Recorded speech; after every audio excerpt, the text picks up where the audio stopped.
नमस्कार, खबर भारत देख रहे हैं आप। मैं हूं आपके साथ प्रियंका गुप्ता। खबरों की ओर बढ़ेंगे, लेकिन उससे पहले एक नजर डाल लेते हैं अब तक की सुर्खियों पर। कोरोना मृतकों के परिवारों को राहत। सुप्रीम कोर्ट का केंद्र को आदेश, मुआवजे की रकम करें तय। 6 हफ्ते में नई गाइडलाइन भी करें जारी।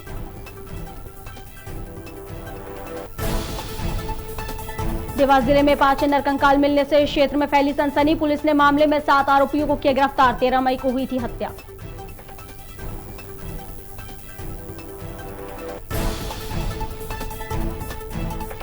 गंजबसौदा में महिला जहर लेकर पहुंची कलेक्ट्रेट। शिकायत आवेदन में भी उसने स्पष्ट रूप से लिखा, पीएम आवास में नाम लेकिन नहीं हो रही कार्रवाई।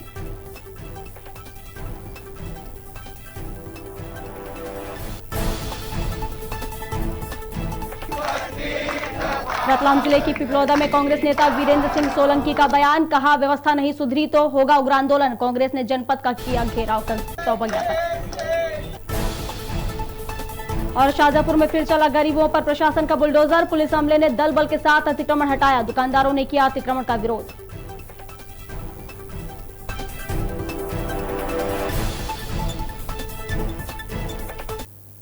और अब खबर विस्तार से। कोरोना संक्रमण से जान गंवाने वाले परिवारों के लिए सुप्रीम कोर्ट ने बड़ा फैसला दिया है। अदालत ने केंद्र को निर्देश दिए हैं कि जिन लोगों की कोरोना से मौत हुई है उनके परिवार की मुआवजे की रकम तय करें। इसके साथ ही नेशनल डिजास्टर मैनेजमेंट अथॉरिटी को निर्देश दिए गए हैं कि नई गाइडलाइन जारी करें।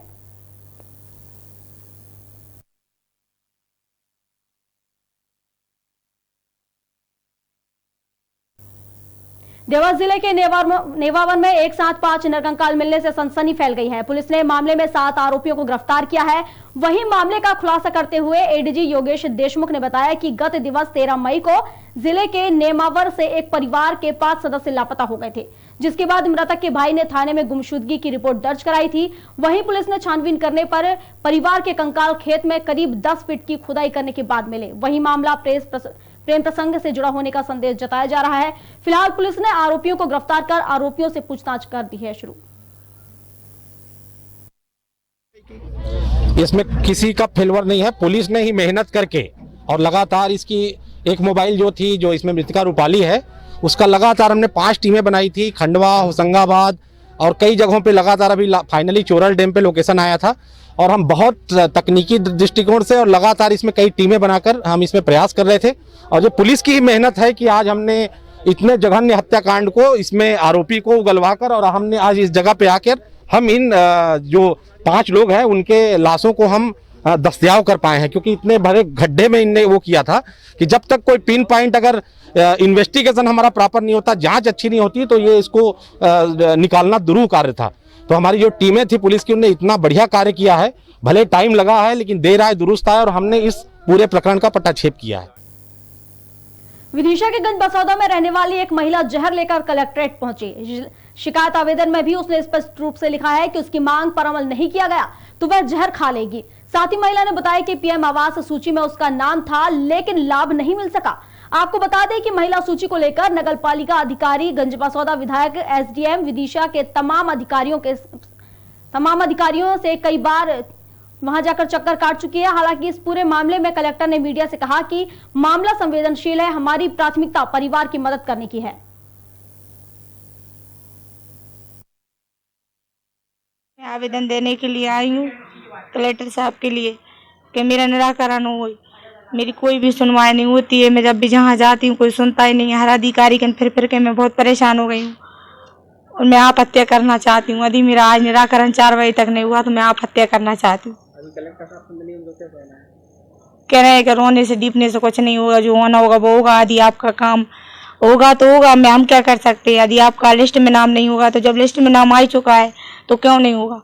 तो लिस्ट में नाम बहुत पहले से लिस्ट में नाम आ रहा है और मैं कुटीशन के जौन सी जगह कहीं पे कलेक्टर साहब ने बोला फुटपाथ पर रहने वालों का तो अच्छे फुटपाथ पर फिर रहे हैं, तो क्या मुझे ही फुटपाथ पर रहनी चाहिए। आप बताइए, यदि ऐसा मंजूर हो तो मैं जेल मंजूर कर लूँ, नहीं तो मैं तो आत्महत्या करना चाहती हूँ। जब मैं उसका पूरा दे रही हूँ कि फुटपाथ पर रहना जरूरी है उसके लिए, कि फुटपाथ पर रहो, ऐसा क्यों कहते हैं सब। रतलाम जिले की पिपलौदा तहसील के आंबा से दौलतपुर सड़क मार्ग में हुए भारी भ्रष्टाचार के विरोध में कांग्रेस नेता वीरेंद्र सिंह सोलंकी के नेतृत्व में लोग पिपलौदा पहुंचे और जनपद पंचायत का घेराव किया। वहीं ग्रामीणों ने बैंड बाजों के साथ भ्रष्टाचार की अर्थी निकाली। आपको बता दें, बड़ी की संख्या में मौजूद महिलाओं ने रोते हुए प्रशासनिक अधिकारियों को खूब खरी खोटी सुनाई। वहीं कांग्रेस कार्यकर्ताओं ने रघुपति राघव राजा राम भजन का गुणगान किया। सोलंकी के नेतृत्व में ग्रामीणों ने 10 दिन में व्यवस्था सुधारने की बात भी कही। अपना अधिकार मांगते नहीं, किसी से भीख मांगते। अरे भ्रष्ट अधिकारी होश में आओ, होश में आओ, होश में आओ। भ्रष्ट अधिकारी होश में आओ, होश में आओ, होश में आओ। गुस्सा है। गांव के लोग जो जन सुविधाओं के लिए शासन पैसा भेजता है, वो पैसा पूरा अधिकारियों की जेब में जा रहा है, भारतीय जनता पार्टी के दलालों की जेब में जा रहा है। कुछ एक महत्वपूर्ण विषय है जिसको लेकर के हम लोग आए थे। आंबा ग्राम पंचायत के आंबा से दौलतपुरा गांव में पिछले वर्ष जुलाई माह में 15 लाख रुपए की टीएस से रोड निर्माण की स्वीकृति हुई थी। उसकी एक प्रशासकीय स्वीकृति जारी हुई 20 अगस्त 2020 को। उसका कार्य चालू हुआ और 3 महीने के अंदर उस कार्य को पूर्ण करना था। 10 लाख रुपए से अधिक का भुगतान उस रोड पे हो चुका। मुश्किल से अभी हमने वहां जाकर के देखा, हमें लोगों ने बताया कि यहाँ मुश्किल से 2-3 लाख रुपए वहाँ मुश्किल से मुर्मीकरण में लगे हैं। न तो वहाँ किसी तरह का रोड पे फ्रेशिंग हुआ है, न गिट्टी उस पर डाली है, ना चूरी उस पर डाली है, ना उस पर रोलिंग हुई है। कुछ मुरम डाल करके लाखों रुपए हड़पने का काम जनपद सीओ, इंजीनियर और संबंधित एजेंसी के लोग कर रहे हैं। शाहजहांपुर में प्रशासन ने फिर से शहर में तेजी से बढ़ते अतिक्रमण और बिगड़ती यातायात व्यवस्था को सुचारू बनाने के लिए बुलडोजर चला दिया। नगर पालिका, राजस्व और पुलिस अमले ने दल बल के साथ ट्रामा सेंटर और बस स्टैंड के आसपास की गुमटियों सहित कुल 20 दुकानों को अतिक्रमण से मुक्त कराया। जहां इस अतिक्रमण मुहिम के दौरान कुछ व्यापारियों की प्रशासनिक अमले के कर्मचारियों से तीखी नोकझोंक भी हो गई। नगर पालिका सीएमओ भूपेंद्र कुमार दीक्षित की समझाइश पर यह मामला शांत हुआ। वहीं व्यापारियों का कहना है कि हम विगत 20 वर्षों से प्रशासन की अनुमति से ही यहां अपनी रोजी रोटी के लिए जुगाड़ में व्यापार कर रहे हैं।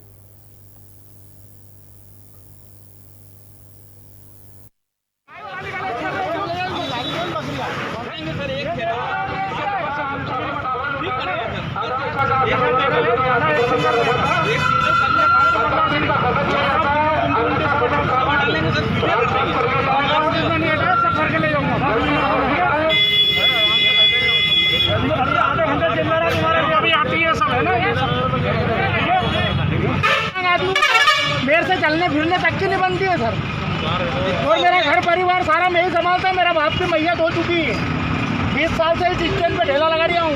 इतने साल से ये 20 साल से खड़ा है बस स्टैंड। इनसे एक दुकान नहीं हिली, पक्की कच्ची दुकानों में सब हमला करने के लिए तैयार है। 50 नेतागिरी मत करो। भी नहीं है। यहाँ से जो गुमटियाँ रखी थी वो भी हटवा दी है, चली ठेले थे वो भी हटवा दिए।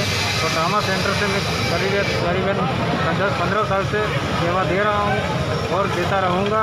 आज भी जो ट्रामा सेंटर में जो भी महिलाओं को परेशानी आती है, ना वहाँ चाय की व्यवस्था है, ना पानी गर्म की व्यवस्था है, ये व्यवस्था कुछ भी नहीं है।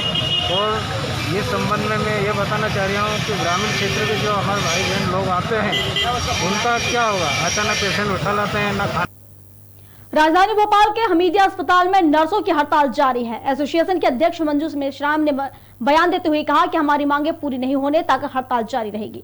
आपको बता दें कि हमीदिया और सुल्तानिया में भी नर्सें हड़ताल पर हैं। वहीं नर्सें काम बंद कर हॉस्पिटल के बाहर नारेबाजी कर रही हैं।